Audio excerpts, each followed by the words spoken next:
കേരളത്തിലെ BJPയുടെ അഴിമതിയെ കുറിച്ച് പറയുന്നതിന് മുമ്പ് ചില കൃത്യമായ പോയിന്റുകൾ പറയാം. എന്തുകൊണ്ടാണ് കേരളത്തിലെ BJP ഇൻട്രോഡ്സ്, അതായത് ഈ പറയുന്ന വോട്ടിംഗ് പെർസെൻറ്റേജ് കുറഞ്ഞു വരുന്നത്? അതിൻ്റെ പ്രധാനപ്പെട്ട കാരണം എന്ത്? ഞാൻ പലപ്പോഴും പലയിടത്തും, കാരണം BJP ഒരു ശക്തിയായിട്ട് കേരളത്തിൽ വരുമ്പോഴും ഒരു തിരുത്തൽ ശക്തിയാകണം. അപ്പം അതിനൊരു പോസിബിലിറ്റി ഉണ്ട്, അത് മുതലാക്കണം. ഇതൊക്കെ ഞാൻ പറഞ്ഞിട്ടുണ്ട്.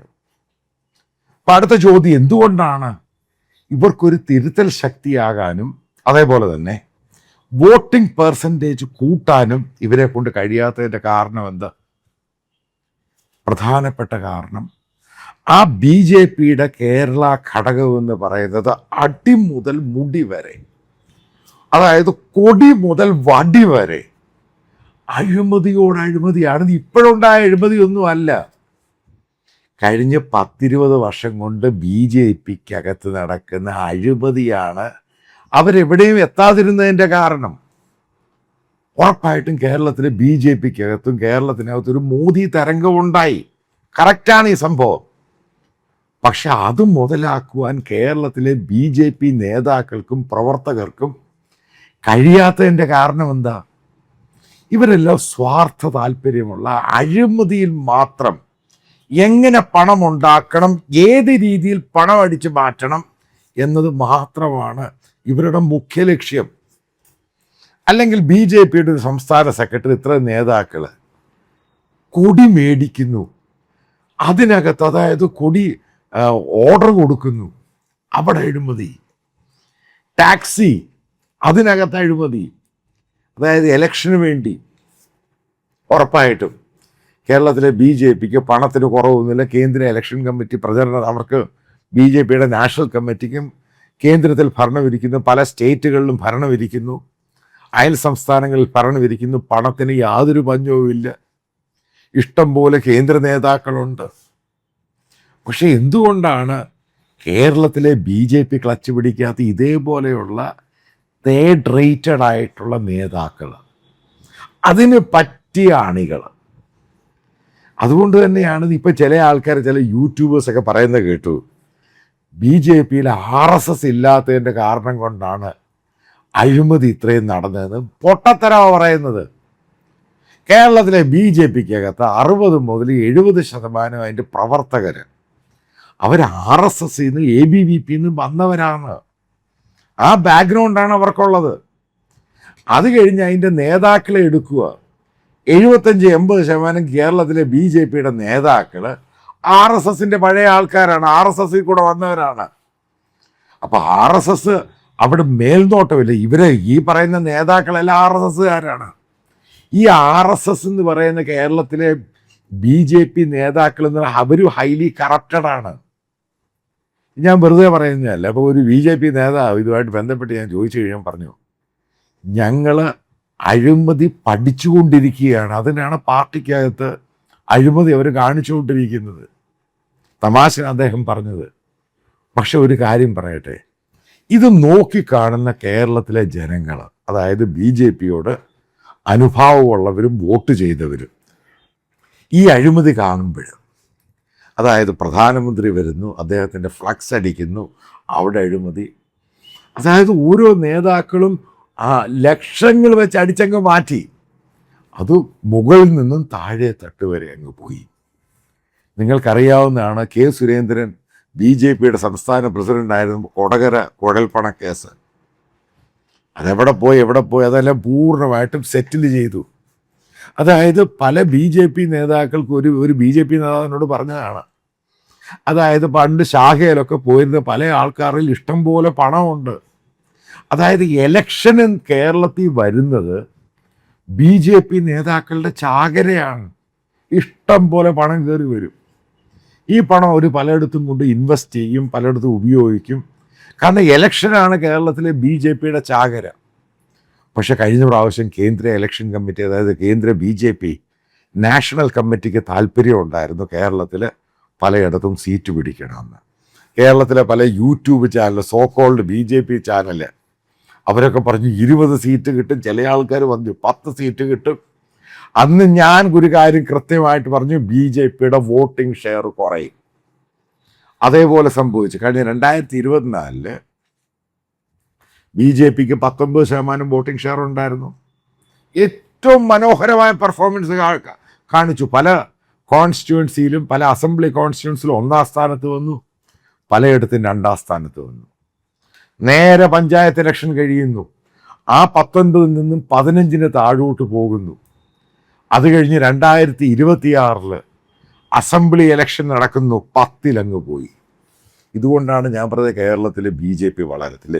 എന്നിട്ട് ഈ BJPയുടെ ഈ നേതാക്കൾ എന്താ അവരെന്തുവാ ചെയ്യുന്നത്? ബേസിക്കലി ഈ പ്രവർത്തകരെന്താ ചെയ്യുന്നത്? ഈ സോ കോൾഡ് പ്രവർത്തകരെന്താ ചെയ്യുന്നത്?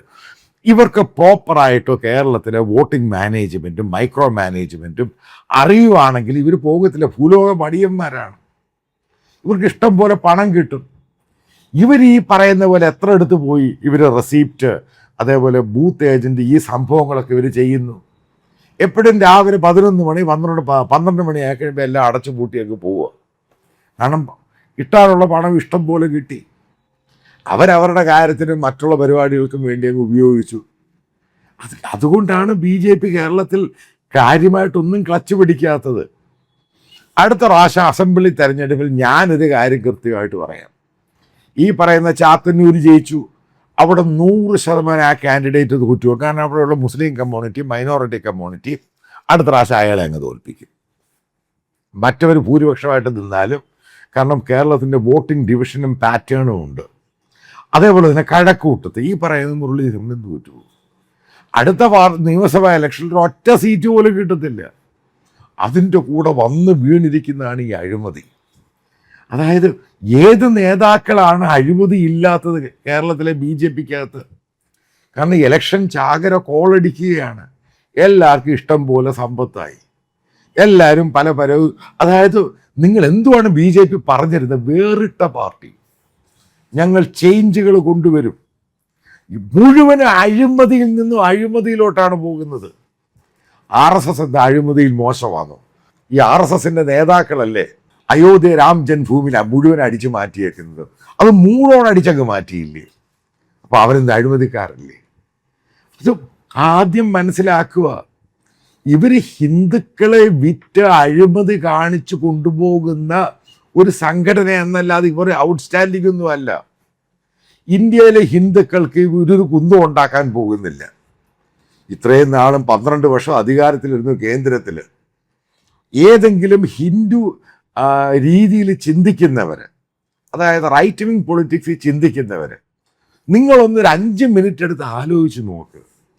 ഇന്ത്യയിലെ ഹിന്ദുക്കൾക്ക് വേണ്ടി ഈ പറയുന്ന BJP ഭരണം കേന്ദ്രത്തിൽ എന്താണ് ചെയ്തത്? നിങ്ങൾ ആലോചിച്ച് നോക്ക്. എന്നിട്ട് ആർട്ടിക്കിൾ 370 കൊണ്ടുവന്നു കാശ്മീരിൽ. എൻ്റെ ഒരു ധാരണ, ഇത്രയും വീടുകളൊക്കെ പോയ കാശ്മീരി പണ്ഡിറ്റുകളെ, അവിടെയുള്ള ഹിന്ദുക്കളെയും അവിടെ തിരിച്ചു കൊണ്ടുപോയി താമസിപ്പിക്കുമെന്ന് എനിക്കറിയാൻ സാധിച്ചു. ഞാനിതിനെപ്പറ്റി അന്വേഷിച്ചു. ഒരു ഹിന്ദുക്കളെ പോലും അവിടെ തിരിച്ചു കൊണ്ടുപോയി താമസിപ്പിച്ചില്ല. ഗവൺമെൻറ് അത് കഴിയത്തില്ല, കാരണം പിണക്കാൻ പറ്റത്തില്ല. അതാണ് സംഭവം. കാരണം ചെയ്തു കഴിഞ്ഞാൽ വീണ്ടും പ്രശ്നമുണ്ടാകും. പിന്നെ എന്താണ് ഇവർക്ക് ഹിന്ദുക്കൾ കുറച്ച് ഈ പറയുന്ന അയോധ്യ അമ്പലം പണിതു, അവിടുന്ന് അടിച്ചു മാറ്റി. മറ്റു പല അമ്പലങ്ങളുടെ കാര്യം പറയുന്നു. ഇതൊരു റോട്ടീൻ പ്രോസസ്സാണ്. അത് മനസ്സിലാക്കുക. BJP എന്ന പാർട്ടി കേരളത്തിലുമല്ല, ഇവരെല്ലായിടത്തും അഴിമതിയുടെ രാജാക്കന്മാർ തന്നെയാണ്. പക്ഷെ എല്ലാത്തിനും അവർക്ക് പറയാനൊരു സാധനമുണ്ട്, മതം, ഹിന്ദുത്വം. ഇത് കയറി വന്നു കഴിഞ്ഞാൽ അവർക്കറിയാം എല്ലാത്തിനെയും ബ്ലോക്ക് ചെയ്യാൻ സാധിക്കും. അല്ലാതെ ഈ പറയുന്ന കേരളത്തിലെ ഹിന്ദു കമ്മ്യൂണിറ്റിക്ക്, അതായത് ഇനി അടുത്ത കാര്യം ചോദിക്കട്ടെ, കേരളത്തിലെ അമ്പലങ്ങളെ ഈ പറയുന്ന VHPയെ RSSനെ ഒന്ന് ഭരിക്കാൻ ഏൽപ്പിച്ച് നോക്ക്. അമ്പലം ഉൾപ്പെടെ അടിച്ചങ്ങ് മാറ്റും. അതിൻ്റെ ഏറ്റവും വലിയ തെളിവാണ് ഈ പറയുന്ന ഈ കേരളത്തിൽ പാർട്ടി എവിടെയും ആയിട്ടില്ല. ഒരു ചെറിയ പാർട്ടി മാത്രമേ ഉള്ളൂ, 3 MLA ഉള്ളൂ. അവിടെ തന്നെയാണ് അടിച്ചങ്ങ് മാറ്റിയേക്കുന്നത്, അതായത് കംപ്ലീറ്റ് ആയിട്ട്. എന്നിട്ട് ഈ പറയുന്ന സീനിയർ നേതാക്കൾക്കെതിരെ എന്ത് നടപടിയാണ് എടുത്തത്? ചില ആൾക്കാരെ കണ്ണിൽ പൊടിയിടുന്ന രീതിയിൽ പുറത്താക്കി എന്നൊക്കെ പറയുന്നു. അതായത് വീണ്ടും പറയുന്നു, ഇതുകൊണ്ട് തന്നെയാണ് ഞാൻ പറയുന്നത്, വരാനുള്ള 25-30 കൊല്ലം എടുത്താലും കേരളത്തിലെ BJPക്ക് ഒരു ചലനവും ഉണ്ടാക്കാൻ സാധിക്കത്തില്ല. ഇവരുടെ ധാരണ സോഷ്യൽ മീഡിയയിൽ കൂടെയും ഈ നോർത്ത് ഇന്ത്യയിൽ നടക്കുന്ന പൊളിറ്റിക്സ് ആണ് കേരളത്തിൽ നടക്കുന്നത്. കേരളത്തിൽ ആ പൊളിറ്റിക്സ് അല്ല. കേരളത്തിൽ മൈക്രോ ഇലക്ഷൻ മാനേജ്മെൻ്റ് ആണ് ഇവിടുത്തെ പൊളിറ്റിക്സ്. അതേപോലെ ഏറ്റവും കൂടുതൽ ജനങ്ങൾ ഡിസ്കസ് ചെയ്യുന്ന ടോപ്പിക്കായി കേരളത്തിലെ, അതായത് പ്രത്യേകിച്ച് മലയാളികൾ ഡിസ്കസ് ചെയ്യുന്ന ടോപ്പിക്കായി BJPക്കകത്തെ അഴിമതി അതിഭയങ്കരമായിട്ട് കുമിളകൾ ഓരോന്നായിട്ട് പൊട്ടുകയാണ്. ഓരോ ആൾക്കാരുടെ വോയിസുകൾ വരുന്നു. ഒരു സ്ത്രീ നേതാവ് അതിനെ കട്ടോടടിച്ചുകൊണ്ടങ്ങ് പോവുക. അതായത് ഈ പറയുന്ന ശബരിമല ഇഷ്യൂവായിട്ട് ബന്ധപ്പെട്ട് ഇഷ്ടംപോലെ സ്ത്രീകൾ BJP ലീഡർഷിപ്പിലോട്ടും പ്രവർത്തകരായിട്ടും വന്നു. ആ സ്ത്രീകൾ തന്നെ ഈ പാർട്ടിയെ അടിമുടിയോടും നശിപ്പിച്ചുകൊണ്ട് പോവുകയാണ്. ഇതാണ് BJPയുടെ ഗതികേടും. അതായത് മലയാളികൾക്ക് കണ്ട് രസിക്കാൻ പറ്റിയൊരു സംഭവമാണ് BJP ജനങ്ങളുടെ മുമ്പിൽ കാണിച്ചു കൊടുത്തിരിക്കുന്നത്. അവരെയൊക്കെ പൊക്കിയടിച്ചുകൊണ്ട് നടന്ന പല ആൾക്കാരുമുണ്ട്. അവർ തന്നെ നാണം കെടാൻ തുടങ്ങി. അതായത് ഈ പാർട്ടി അടി മുതൽ മുടി വരെ, അതായത് പൂർണ്ണമായിട്ടും അഴിമതിയിൽ മുങ്ങിക്കുളിച്ച പാർട്ടി തന്നെയാണ്. ഇതേപോലെ തന്നെ അങ്ങ് നശിച്ചു പോകും. പല ആൾക്കാരും BJPയിൽ ജോയിൻ ചെയ്തിട്ടുണ്ട്, സിമ്പതൈസേഴ്സ് ഉണ്ടായിട്ടുണ്ട്. കാരണം മോദിയുടെ പ്രകടനം കണ്ടിട്ട് അവർക്ക് തന്നെ നിരാശയുണ്ടായി. ഈ രീതിയിലാണ് കേരളത്തിൻ്റെ BJP ലോക മലയാളികളോട് കാണിച്ചു കൊടുക്കുന്നത്. അവർ അഴിമതിക്കാരാണ്. അമ്പലമാണെങ്കിലും പള്ളിയാണെങ്കിലും എവിടെയും, അതായത് ഇപ്പം 1.5 വർഷം കഴിയുമ്പോൾ ഞാൻ പ്രഡിക്റ്റ് ചെയ്ത് പറയാം, തിരുവനന്തപുരം കോർപ്പറേഷനിൽ അഴിമതി പൊങ്ങാൻ പോവുകയാണ് ഓരോന്നായിട്ട്. ഉറപ്പായിട്ടും പൊങ്ങും. കാരണം അവർക്കൊരു പവർ കിട്ടി, അവർ അഴിമതി കാണിക്കും. ആ അഴിമതി അവരുടെ പാർട്ടിക്കാർ തന്നെ പുറത്തോട്ട് കൊണ്ടുവരും. അതോടുകൂടി അതിൻ്റെയും വെടി അങ്ങ് തീരും. അതായത് BJPയുടെ വെടി കേരളത്തിൽ പൂർണ്ണമായിട്ടും തീരുന്നതിൻ്റെ സൂചനകളാണ് ഈ അഴിമതിയുമായി ബന്ധപ്പെട്ട് ഓരോ കഥകളും പുറത്തു വരുന്നത്.